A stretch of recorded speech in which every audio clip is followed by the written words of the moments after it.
What am I doing? I'm revising. What are you doing? Religion, revision, religion, revision. Making my flashcards. Religion, revision. We are revising for GCSE Religious Studies. This is the Buddhism revision section, and this video is on the Dhamma. Now that's a huge area for a small video, so we're going to keep it very simple. We're going to go with the idea that Dhamma just means Buddha's teachings, and we are going to explore a few of those key teachings. In particular, we're going to look at the 3 marks of existence, and we're going to look at the 3 poisons. Let's talk about a key part of the Dhamma.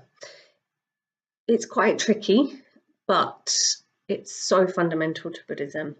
It's the idea of the 3 marks of existence. The 3 marks of existence are anicca. This is the concept that everything is impermanent, everything changes. There is anatta, the idea that we have no fixed soul. And the 3rd mark of existence is dukkha.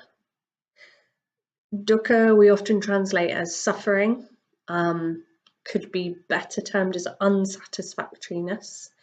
The idea that our lives are never, it's my cat. Hey Cuddles! Our lives are often full of suffering. Not Cuddles though, that's perfect. Excuse me, Cuddles.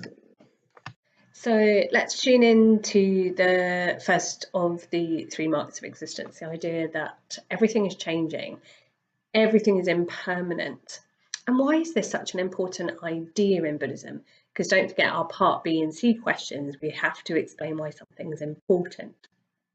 So let's take the idea of ourselves, because this will link in with the idea of anatta as well. So everything is constantly changing is important because then we don't become too attached to anything. And as we go through and look at the 4 Noble Truths, we know that attachment and craving is a big problem and cause of dukkha for us.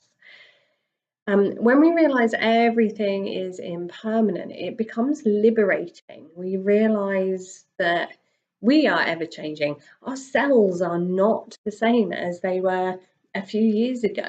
We have constantly changed. Have a look at these rather beautiful pictures.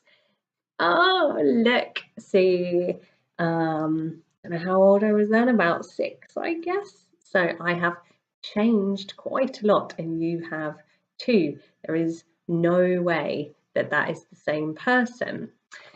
We have this classic, oh my gosh, I actually had a poem. Everything changes. And this is important to Siddhartha because it helps us understand the only thing that matters is right now, the present moment, and to be mindful of that. I can't go back to that girl with the perm. She's gone. She's lost in time, inaccessible. And even my memories of her have changed over time. And also I can't access the me of the future. This moment is important right now.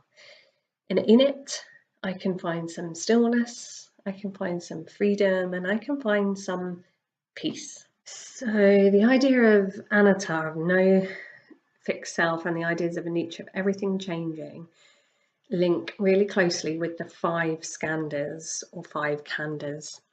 These are the 5 aggregates, the 5 heaps is another way to put it. The 5 khandhas are 5 heaps. 5 illusions that make us believe that we have a self. So, for example, we have form. Form is the first of the 5 khandhas. I have a body, I have form. It has sensation, so I can feel stuff. And I also have perception, so I can make sense of what I feel. And from that come mental formations, the 4th skandha, and finally the 5th skandha of consciousness. But Buddha teaches that attachment to these skandhas is illusory. And once we realize that they are not ourselves, we can be released from them and further in our path to enlightenment.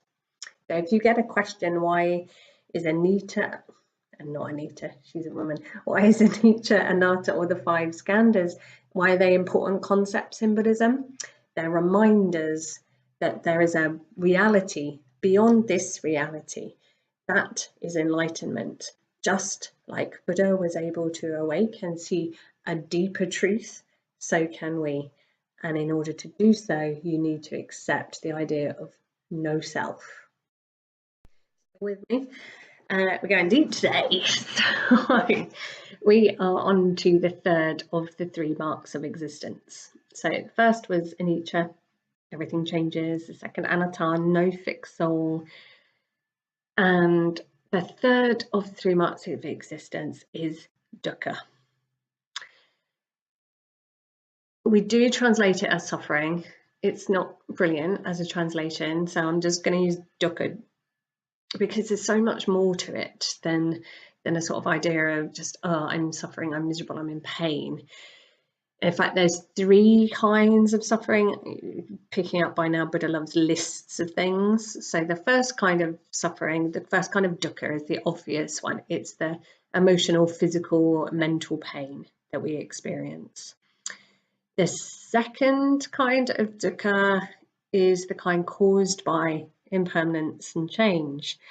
Give you an example, you might feel a moment of bliss. You did really well at something, you've had some success, but that feeling fades, you can't hold on to it. And the third kind of suffering is that caused by our conditioning. And we're going to have a look in more detail at that when we look at the 12 nidanas. It's another tricky thing, but we can work through it. But let's come back to the idea of dukkha. A key source of wisdom and authority for this topic, the super source of wisdom and authority, is when Buddha says, I have come to teach one thing, suffering and the end to suffering. Of all other teachings, everything in Buddhism comes down to this idea of suffering. And through our following the path of the Dhamma, we aim to relieve suffering, not only for ourselves, but all beings, and achieve enlightenment where there is no suffering. Once we've got our head around the idea of the 3 marks of existence of anatta, anicca, and dukkha, we can really start to think about the 4 Noble Truths. And for me, the 4 Noble Truths is the foundation of Buddhism. Everything in my practice comes back to the 4 Noble Truths. Everything about my working towards a possible enlightenment comes back to the 4 Noble Truths. And it's not that difficult to remember these 4 Noble Truths either. These are not too tricky. So first of all, everything that lives suffers. That's the idea of dukkha again. The second one is that the cause of this dukkha is craving or attachment. Number 3 is good news. Suffering can be overcome. And number 4 is your prescription. It's the way to do it. And number 4 is that we need to follow the 8-fold path. Oh, more numbers. So we'll explore a bit more around those 4 Noble Truths, and then I'll introduce the 8-fold path in a separate vid. Okay? Always with our exams going to ask us about why things are important. Why are the 4 Noble Truths important to Buddhists? The obvious answer is because Buddha taught them. The more complex answer is that they are true. Let's look at them again. So the first one is all living things suffer. Even if I manage to live a life without anybody being mean to me, causing me any emotional pain, my body is going to age, my body is going to get sick, and I am going to die. So there will be suffering related to that. And oh, doesn't that sound familiar?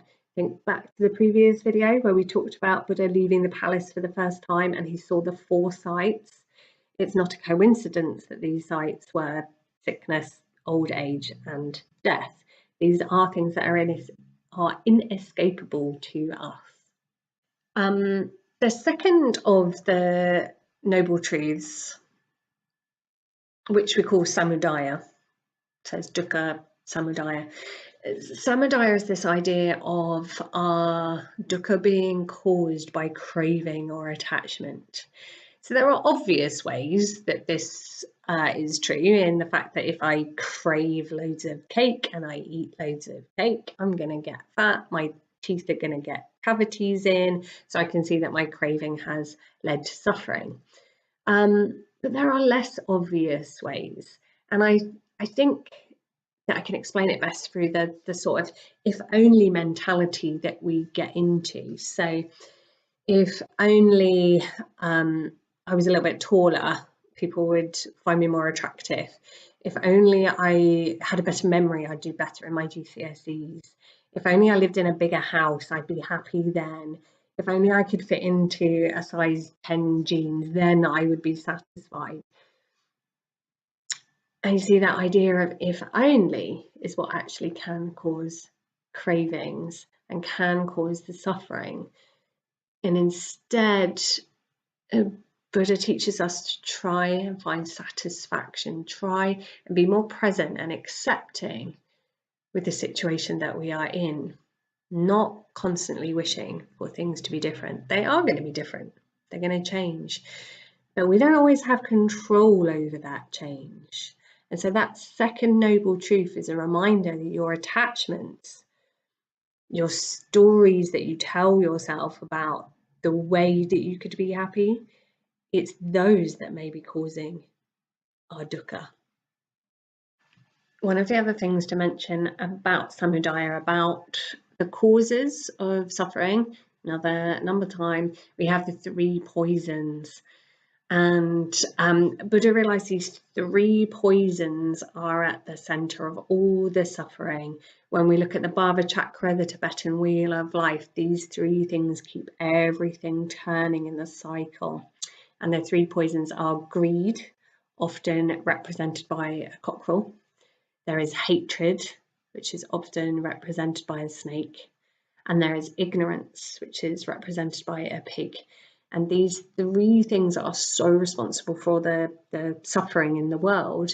And we need to be mindful of them in ourselves and try to free ourselves from the 3 poisons of greed, hatred, and ignorance. The third noble truth is that there is freedom from dukkha. There is cessation of suffering that is possible.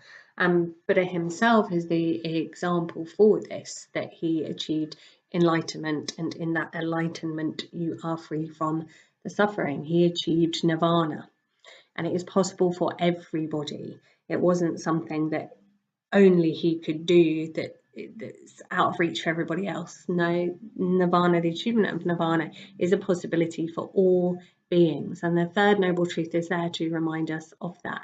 Suffering can end. So what's the fourth noble truth? Well, this is the good news. This is where Buddha lays out a path for us. So he's told us the first noble truth, hey guys, life sucks. Okay, that's the first noble truth, dukkha. Yeah, inclined to agree with you, dude. Second noble truth is that dukkha is caused by our cravings, our attachments. Don't really like to admit it, but you're probably right about that one. Third news. Third noble truth is the good news, that suffering can be overcome. And the fourth noble truth is how to do it. And he sets out a very specific path. It is called the Eightfold Path, meaning there are 8 steps to it. I'm going to say what they all are now, and then we'll explore them in the next bit. Okay, let's see if I can actually remember these and do them in one go. So the first one is right understanding. Then I have my right intention, right speech, right action, right livelihood, right effort, right meditation, right concentration. She got Eightfold Path. Woo!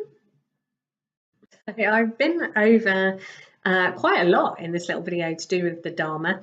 The exam specification for EdXL talks about understanding the Dhamma of its importance, and it mentions particularly the 3 marks of existence, the 5 skandhas, 4 noble truths, and the Eightfold Path. We've touched on all of those. I'm in the next little video gonna really look in detail at this Eightfold Path and how it might lead to our enlightenment. You could watch and then maybe get enlightened as well. Never know. One of the pieces of feedback I got off my video was my friend said I didn't really look like a teacher. I looked like someone's auntie sitting in their living room.